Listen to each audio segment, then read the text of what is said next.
Dr. Baer, please. Thank you very much, Mr. Chairman, Ranking Member Payne, and the other members of the committee. Thank you for the opportunity to testify today in light of what Secretary Clinton has described as a seriously flawed presidential and parliamentary elections held on November 28th.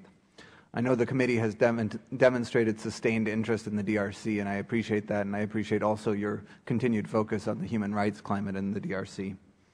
As Ambassador Yamamoto has just outlined, the administration is monitoring events closely and shares Congress's concerns. We are taking action as events unfold. For example, in recent days, the Department spokeswoman publicly expressed our concern about reports that Radio France International had been shut down. We urged relevant Congolese authorities to reinstate RFI's frequencies immediately, which they did, and we will continue to advocate to all Congolese political leaders and their supporters the need to act responsibly and renounce violence.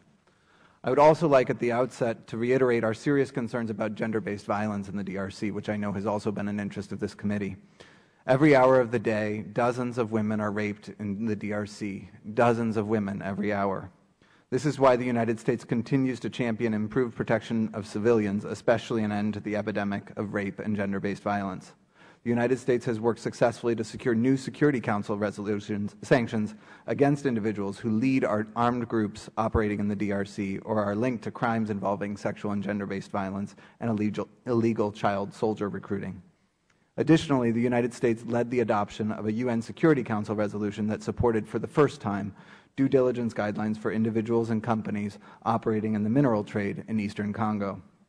In general, and in part as a result of the training provided by the United States to the Congolese National Police, the police in the DRC have exercised restraint when dealing with demonstrators and protesters. However, in some notable instances during the run-up to the elections and in their immediate aftermath, the government of the Democratic Republic of the Congo resorted to excessive force to break up protests.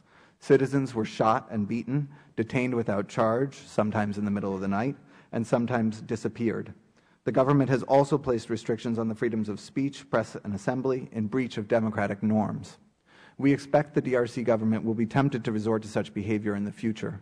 For this reason, the USG has repeatedly and will continue to forcefully make clear that such violations of civil and human rights are unacceptable and must cease immediately, and that the perpetrators of human rights violations must be brought to justice. Now, the court system in the DRC is dysfunctional at best, and in many parts of the country, non-functional. The electoral law, for example, calls for the establishment of a constitutional court, among whose functions would be the review of electoral challenges. But to date, the new court has not been established.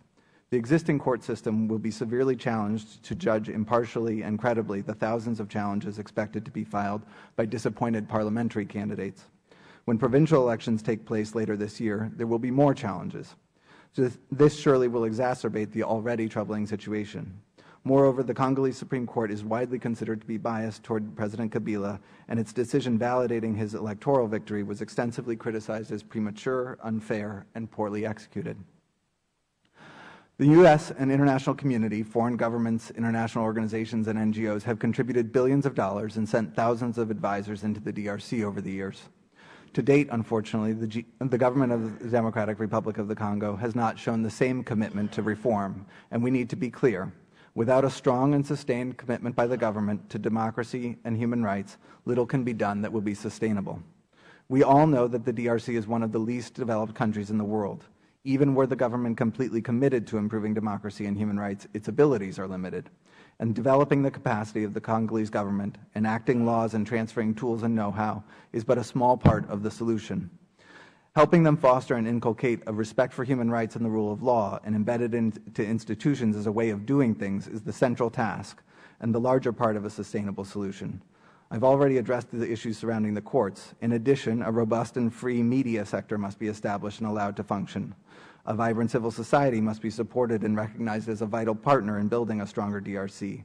Corruption must be tackled so that entrepreneurship and economic growth can win the day.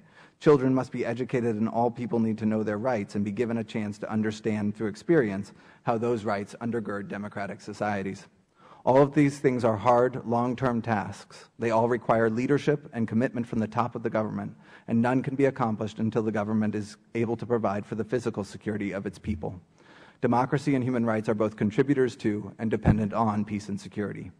In conclusion, I want to assure the subcommittee that the administration is unwavering in its commitment to move Congo to internationally accepted human rights standards and norms.